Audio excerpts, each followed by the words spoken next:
The dam's full. Rain's pouring. What do? I meant to open 1-1 gate. Oops, my bad. Peace be upon you, and God's mercy and blessings. Hey folks, how's it going? I'm Ashraf Ibrahim. Welcome to a new episode with us today. Inshallah, we're going to talk about a hot and kind of worrying topic, but super important. Why did Monufia and Beheira provinces get flooded even with the Aswan High Dam there? Oh man, in the past few days, we've been seeing pics and videos on social media from folks in the Delta saying the Nile drowned us and that Renaissance Dam is going to finish us off, and where's the High Dam? Imagine looking around in Monufia or Beheira. You'd see streets underwater, little houses full of water, and farmers trying to save their crops. This ain't a joke, guys. It affects millions of people. And at the same time, it's a big lesson on how this water moves through the Nile like blood rushing in our veins. Today, we're diving in with you to unpack the whole story, figure out exactly what happened, the role of the Renaissance Dam, and how the High Dam, our biggest guardian, let this slide. All right, let's go. But before we start, if this is your first time seeing me, please hit subscribe on the channel and turn on the bell so you get all the updates. And if you've got any questions or comments about these floods, drop them in the comments below and we'll reply right away. Cool? Let's jump in. What happened in Sudan first to get the root cause? Before we get to Egypt, we got to rewind a bit because the story kicked off in Sudan, and that's what turned everything upside down. Picture this. In late September 2025, Ethiopia suddenly opened the gates of the Renaissance Dam, like they were flinging the doors wide open, and outpoured massive amounts of water, about 750 million cubic meters in one day. Guys, that's no small number. It's way more than what the Nile normally handles daily, which is around 300 million cubic meters. Why? The dam was full to the brim, holding about 60 billion cubic meters of water, and with the 2025 rainy season, the water piled up beyond the dam's capacity, starting to spill over the top itself. The Ethiopians got scared the dam might collapse, so they opened 4 gates all at once, without precise calculations or coordination with Sudan or Egypt. The result in Sudan? Disaster. The floods hit Khartoum in the northern areas, drowning over 1,700 feddans of farmland, wrecking roads and buildings, and even putting the Rosers Dam, a relatively small one with 7 billion cubic meters capacity, at risk of collapse. The floods reached 17 meters high in some spots, and people had to use little boats just to get around between cities. Oh God, imagine living there, losing your land and home in seconds. And the weird part? The Ethiopians had shut down the turbines, which are supposed to generate electricity, so the water just kept building up pressure. Egyptian and Sudanese experts asked them to open just one gate to release the water gradually, but Ethiopia dug in their heels, like they say, to save face in front of their people. In the end, what happened let the floods rush like wildfire, and they reached Egypt about 12 days later, because the distance between the dams is huge. How did this extra water reach Egypt? And what's the Renaissance Dam's role? Now let's break down how the Nile works, so it all makes sense like daylight. The Nile isn't just one straight line, guys. It's like a big tree with 2 main branches. The White Nile, coming from Lake Victoria in Central Africa, feeding the river about 15% of the water, and the Blue Nile from Lake Tana in Ethiopia, supplying 85%. The Renaissance Dam is built on the Blue Nile, right on the Ethiopian-Sudanese border, and that's why it impacts everything downstream. This dam's a beast, the biggest in Africa for power generation, but the problem is it doesn't regulate like it should. In 2024, they stored a ton of water, and in 2025, with the rains, they kept the gates closed until they had to fling them open suddenly. The amount that poured out, about 15 billion cubic meters, hit Egypt in September, and that could have drowned the whole delta if we didn't have a guardian like the High Dam. But hey, the High Dam doesn't just hold water. It does more than that.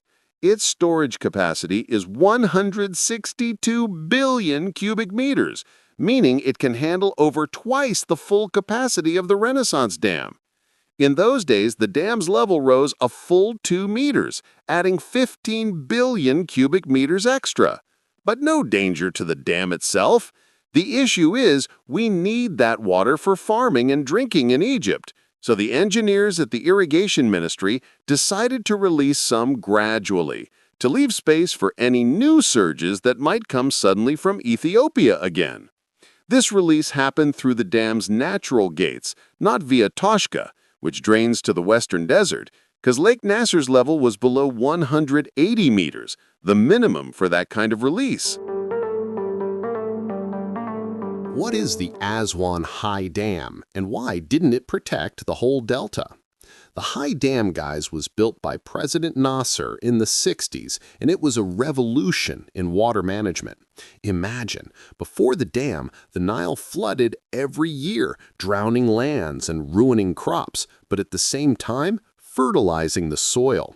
The dam changed all that. It stored the water, stopped the big floods, and generated electricity for all of Egypt.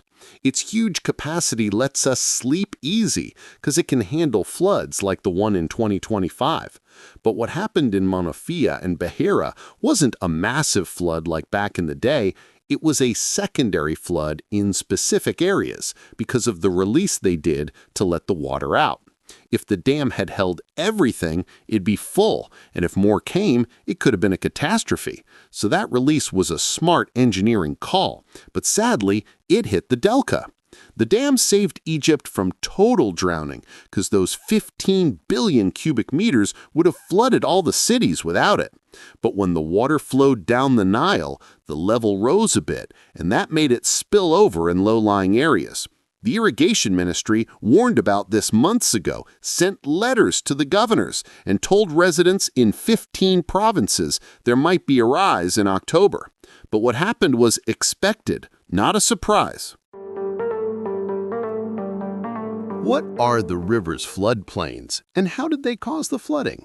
Now, the key part, what are these river floodplains you've heard about a lot in the news? Before the High Dam, the Nile flooded naturally every summer, and the water would spill over the sides, widening the river's area a bit. These low-lying areas, now called river floodplains, are original parts of the riverbed, not just lands along the banks.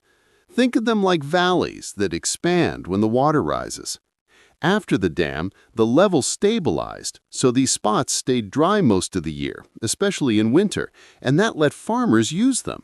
They asked the Irrigation Ministry to rent them for winter farming, harvest before summer when the water rises a little.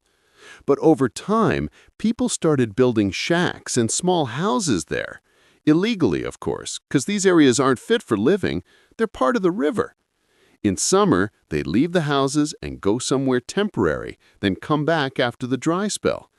In 2025, when the extra water from the Renaissance Dam arrived and the release happened, the level rose. The water spilled over the sides and flooded the crops and houses in these spots. It wasn't the whole delta drowning, guys. It was flooding in specific places, like Ashmun, Manuf, Sadat, and Shahada centers in Monufia, and villages in Beheira. On social media, people blow it up, but the truth is, this happens every couple years, like in 2023, when some houses collapsed. If you check Google Earth, you'll find historical pics showing how the water floods these areas every summer. Why Monufia and Beheira specifically, not Upper Egypt or Cairo? Great question, guys. Why did the flooding hit the delta, not Aswan or Upper Egypt? The answer's in the topography, the shape of the land. From Aswan to Cairo, the Nile's banks are super high. In Aswan, for example, they're 30 to 60 meters above the river water, and in Cairo, about 15 meters. No floodplains there, so flooding's hard to happen. But when we enter the delta after the Shubra Bridge, the level drops and the lands get closer to the water. Monufia is the first entry to the delta, with a big part of the Rosetta Branch, which flows into the Mediterranean, running through it, along with Beheira. These two have the most floodplains turned into farms. Monufia alone has over 1,000 fedans used for farming and housing. The Rosetta Branch also has a wide network of canals serving huge farm areas, so floods hit harder there. The government warned 15 provinces, but Monufia and Beheira took the biggest share because they have the most illegal housing on the floodplains. That doesn't mean the whole province drowned, no, just these areas, which are basically part of the river, got a bit flooded, affecting thousands of fedans and people. What are the impacts and the challenges the government faced? The impacts, guys, aren't just material. There's a big human side. In Monufia, winter crops got ruined, small houses flooded, and people had to move their stuff by boat. In Beheira province, same thing, but the damage was a bit less. The economic hits? Losses in farming that mess with market prices. But, thank God, not many casualties, because the warnings were early and civil defense did a solid job. The challenges? First, managing the Renaissance Dam without coordination. Ethiopia doesn't share the management with us, making predictions tough. Second, illegal housing on floodplains. The government's been trying to clear them for years, but people need alternative spots. Third, climate change. Rains ramped up in 2025, making more water. Scientists at the Irrigation Ministry are working on better prediction models, but we need international teamwork. What can we do in the future and tips for protection? If you're wondering what's the fix, experts say we need a strong international deal with Ethiopia to ensure gradual water releases, especially in dry times. Plus, develop small dams in the delta and programs to relocate folks from the floodplains. Tips if you want to protect yourself? If you're in the delta, don't build in low spots and follow irrigation warnings. Plant water-resistant crops and rent safe lands. In the end, we wish safety to our folks there who got hit by the Nile's water rise, and that the flooding in Monufia and Beheira wasn't because the High Dam failed, it's because of a smart water release to protect the whole country, leading to a secondary flood in the floodplain areas from the Renaissance Dam. This reminds us the Nile's a gift, but it needs good management. That's it for now. And if you've got questions about the floods or the Renaissance Dam, drop them in the comments and we'll try to answer in upcoming episodes. All right, see you in the next one. And don't forget, subscribe and hit the bell. Peace.